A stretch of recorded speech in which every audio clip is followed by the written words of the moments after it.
Bonjour à tous, pour ceux qui ne me connaissent pas, je m'appelle Margot de Seine, j'ai 20 ans et ma passion dans la vie, c'est l'écriture sous toutes ses formes. Vous pouvez également me retrouver sur Instagram où je suis présente tous les jours pour vous partager des conseils, mon actualité et comme ça on peut aussi discuter ensemble. Vous pouvez également me rejoindre sur le Discord de l'Atelier de Nouvelles qui est un Discord d'atelier d'écriture en fait que j'ai créé avec Justine Savy Auteur. C'est un atelier hebdomadaire. Je vous ai confié dans une vidéo précédente que pendant très longtemps, je n'ai jamais su terminer un roman. En fait, je commençais une histoire, j'écrivais 5 chapitres, puis je sautais sur une autre idée, une autre histoire, et ainsi de suite. J'ai fait ça pendant plus de 7 ans. Durant toutes ces années, j'ai cru que c'était parce que mes idées étaient de mieux en mieux, qu'elles étaient meilleures au fur et à mesure que je grandissais et que mon style évoluait, ce qui était le cas. La vérité est bien plus compliquée que ça. Pendant toutes ces années, je n'ai pas compris, parce que je n'avais pas du tout les termes pour placer ce mot, que j'étais une auteure architecte.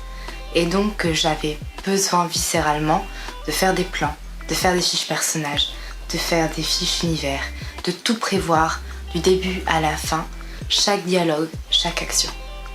Et je ne le savais pas. J'agissais comme les auteurs jardiniers, c'est-à-dire que je me lançais avec simplement mon idée en tête et je ne m'étonnais que ça ne marchait pas. En tout cas, ça ne marchait pas pour moi. Il y a 3 ans, j'ai eu l'idée de ma saga en plein cours de physique-chimie en terminale S. Je m'en souviens très bien parce que c'était juste avant les vacances de février. Et l'idée m'est venue comme ça. Je sais pas, j'ai vraiment eu une question, je me suis posé une question et l'idée s'en est suivie. Donc bon, je suivais à moitié le cours, il faut le dire, et j'ai commencé à noter cette idée sur une feuille de brouillon, à me faire un résumé. Et j'ai commencé à réfléchir à cette idée tout au long de la journée. Et arrivé au soir, je fais lire cette idée à ma sœur, pour voir ce qu'elle en pense. Ma sœur m'a clairement regardée, elle m'a dit « Tu as intérêt à l'écrire, cette histoire ». Et c'est là que je me suis rendu compte que cette idée était bien trop importante pour que je me lance comme ça, sans réflexion. Donc pour ce faire, je suis allée m'acheter un cahier, comme je le fais à chaque fois quand j'ai une histoire en tête, c'était celui-là. Et au lieu d'écrire mon histoire à l'intérieur, parce qu'à l'époque je n'avais plus d'ordinateur, le mien m'avait lâché et je n'allais pas en avoir avant plusieurs mois, donc je faisais tout sur mes cahiers. Au lieu de simplement écrire l'histoire comme je l'aurais fait sur mon carnet, eh bien je me suis dit que j'allais faire mes fiches. Oh. Et vous voyez que j'avais fait des fiches, donc sur mon sujet, sur les lieux, sur l'histoire en elle-même, sur du lexique. J'avais fait du lexique aussi. Et j'avais commencé des ébauches de fiches personnages. Elles ont bien évolué mes fiches personnages d'ailleurs, si vous voulez aller voir comment je l'ai fait. Ah, nous y voilà. J'avais fait ce que j'appelais à l'époque un plan. Donc j'ai commencé à résumer des chapitres en quelques lignes, ou parfois un petit peu plus. Disons que les premiers chapitres c'était quelques lignes et après c'était la moitié à chaque fois de la page de mon carnet. J'en ai fait exactement 19, comme ça dans mon carnet. Puis après, j'ai eu mon ordinateur qui est arrivé pour mon anniversaire. Donc la première chose que j'ai fait avec mon ordinateur, ça a été de tout retranscrire dessus. Ce qui m'a pris quelques mois parce que j'ai décidé d'améliorer mes fiches personnages, d'améliorer mes fiches, de faire des cartes, mais tout ça je vous en ai un peu parlé dans mes autres vidéos. Et au moment de commencer à réécrire mes résumés de chapitres, je me suis dit qu'ils étaient vraiment trop courts et que j'allais les faire beaucoup plus longs que ça. Et donc me voilà à commencer à écrire des résumés de chapitres qui sont pratiquement aussi longs que des chapitres normaux, donc presque 3 pages, avec énormément de détails, des dialogues, des descriptions. Le plus drôle dans tout ça, c'était que mes résumés de chapitres sont au présent et à la 3e personne, alors que j'écris au passé et à la 1re personne, tout le temps. Donc je sais pas, c'était peut-être pour mettre une distance supplémentaire avec le texte et ne pas rentrer dans la tête des personnages. Ça a marché en tout cas, parce que j'écrivais beaucoup plus naturellement, de manière brute, à la 3e personne et au présent, alors que mon style littéraire est tout autre. Bref, toute cette opération de résumé de chapitres m'a pris plus d'1 an, à partir du moment où j'ai eu mon ordinateur. Nous voilà arrivés en septembre-octobre 2018, et pour la première fois depuis que j'ai eu l'idée de mon roman, la question de la fin commence à vraiment se poser. Parce que j'arrive au chapitre 36, que je sais que je vais en avoir 45. Je sais pas pourquoi, j'ai décidé que j'en aurais 45, 15 par partie. et je les ai respectés, donc c'est assez marrant. Et je ne sais pas du tout à ce moment-là comment le roman se termine. Pour une architecte, c'est assez déstabilisant, j'avoue. Et je commence à réfléchir à cette fin. Je la trouve assez facilement d'ailleurs. Je m'étonne parce que ça faisait plus d'1 an et demi que je travaillais mon roman et je n'avais pas du tout pensé à la fin. Et là, elle me vient assez facilement.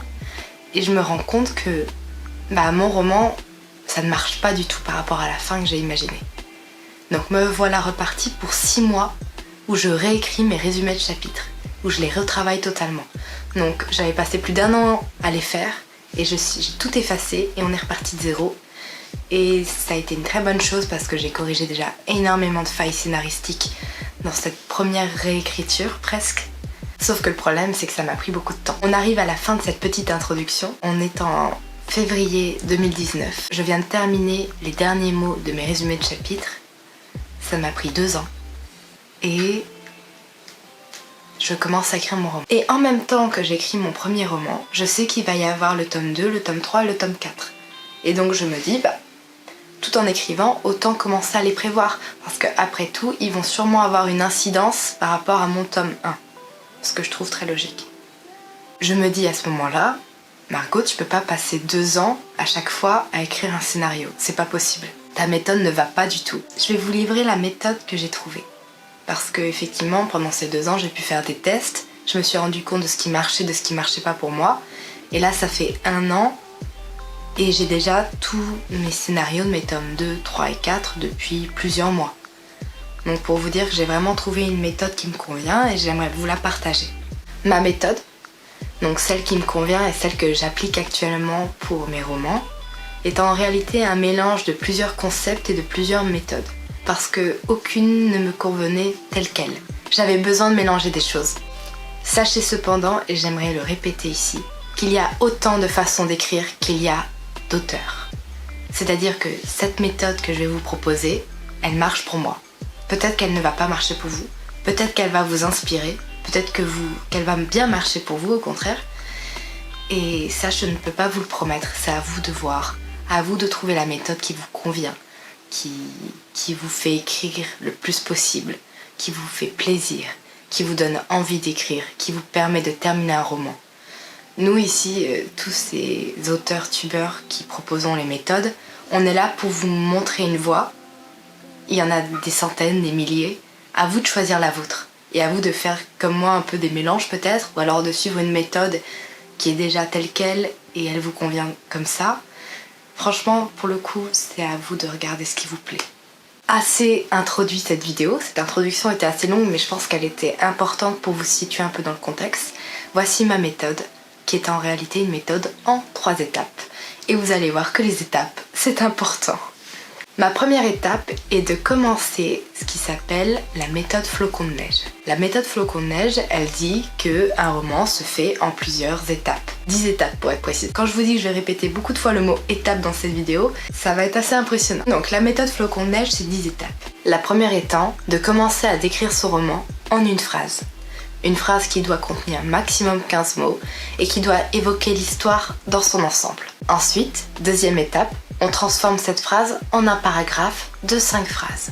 Une première pour la situation initiale, 3 pour chacun des 3 actes d'un roman, ou en tout cas des péripéties et des drames de votre roman, et une dernière pour la situation finale. L'étape suivante de la méthode flocon de neige est de normalement commencer à travailler ses personnages.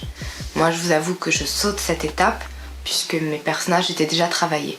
Mais si je devais recommencer un livre, je la ferais bien évidemment et je ferais mes fiches personnages comme je vous l'ai déjà évoqué en vidéo.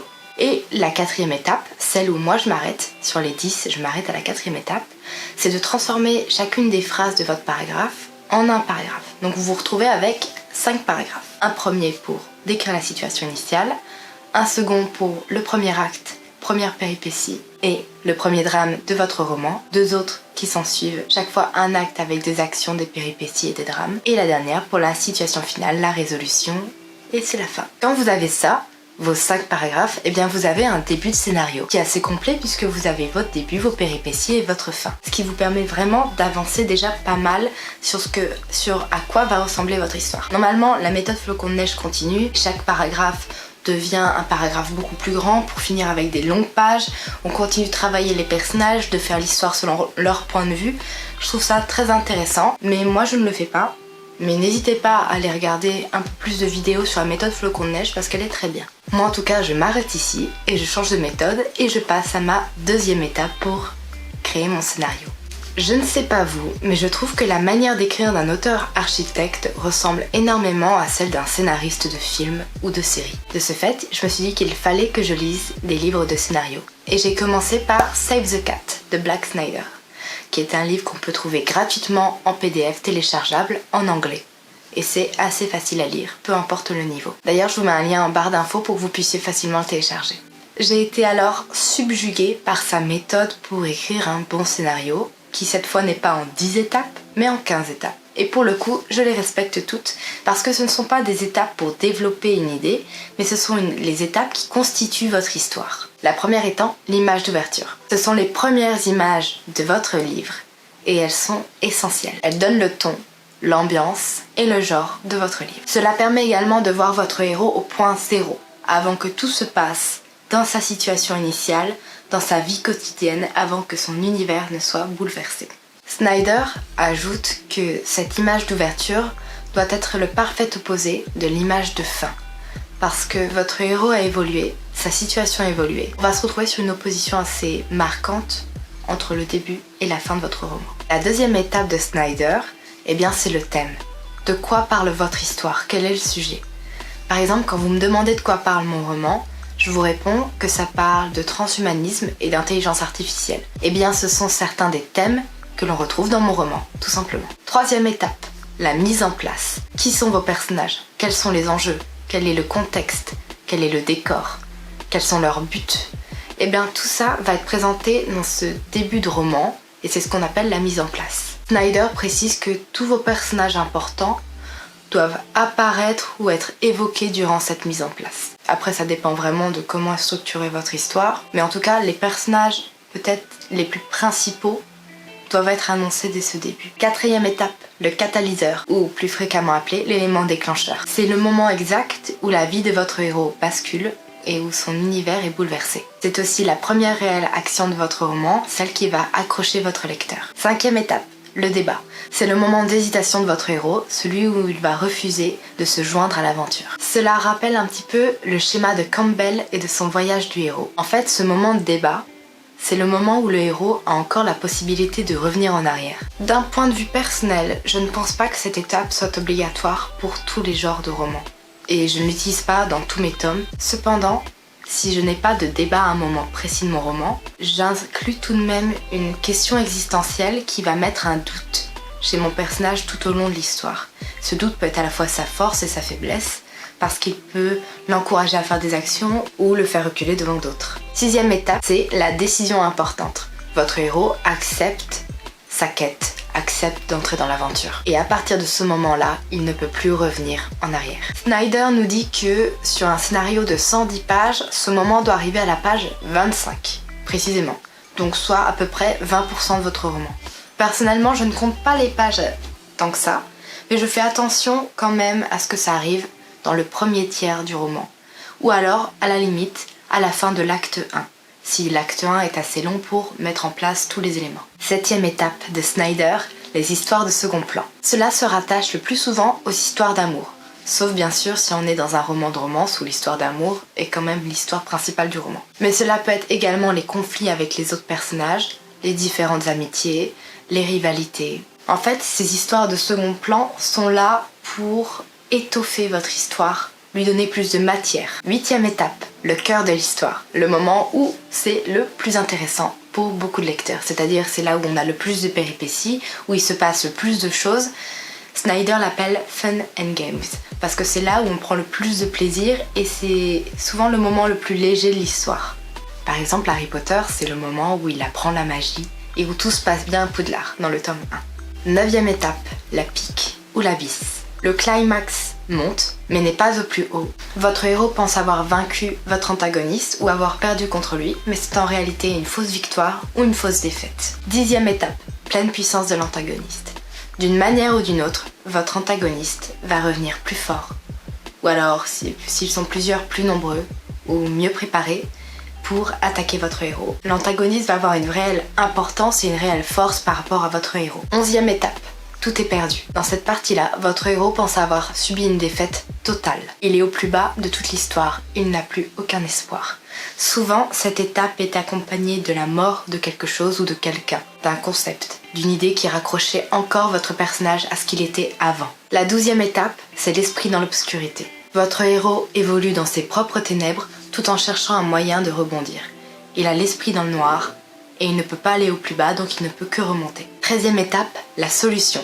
Votre héros a enfin trouvé la solution pour se débarrasser de votre antagoniste ou du problème qui l'embête. 14e étape, et avant-dernière, le final. Nous voilà au point culminant de votre histoire, au climax maximal, le combat final, le dernier acte. C'est souvent un moment fort en émotion. Enfin, la dernière étape, la 15e, c'est l'image finale. Comme je vous l'ai dit au début, elle doit être le parfait opposé de l'image d'ouverture. Pourquoi ? Eh bien, tout simplement parce que votre héros a changé. Et même s'il reprend une vie plus ou moins normale, elle ne sera plus jamais la même qu'avant. Donc, une fois que j'ai réparti mon histoire dans les 5 paragraphes, que j'ai réparti ces 5 paragraphes dans les 15 étapes de Snyder, il ne me reste plus qu'une chose à faire, personnellement, c'est de répartir dans des résumés de chapitres. Mais cette fois, je ne vais pas refaire l'erreur que j'ai pu faire pendant 2 ans et de faire des résumés de chapitres à rallonge. Non, mes résumés de chapitres font maximum 2 lignes, ou alors se résument en quelques mots, et me permettent d'avoir une idée globale de ce qui va se passer à l'intérieur. Parce que je suis une architecte jusqu'au bout, j'aime bien rajouter la date du début de chapitre, le temps qui s'y écoule et les personnages qui apparaissent. Mais ça, c'est vraiment totalement optionnel. Voilà, si je devais vous résumer ma méthode rapidement, ce serait que je commence par le début de la méthode de flocon de neige. Ensuite, je fais les 15 étapes de Snyder. Enfin, je répartis tout ça dans des résumés de chapitres. Ces résumés, ils peuvent être sur ordinateur, ils peuvent être sur des post-it comme j'ai là derrière moi, même si là c'est pour ma réécriture, vous pouvez reprendre le même principe. Je vous rappelle que tout ça, c'est la méthode qui me convient personnellement, que j'aurais dû faire depuis très longtemps parce qu'elle m'a permis d'avancer, mais à un point vous n'imaginez même pas. Peut-être qu'elle ne vous conviendra pas, peut-être que si.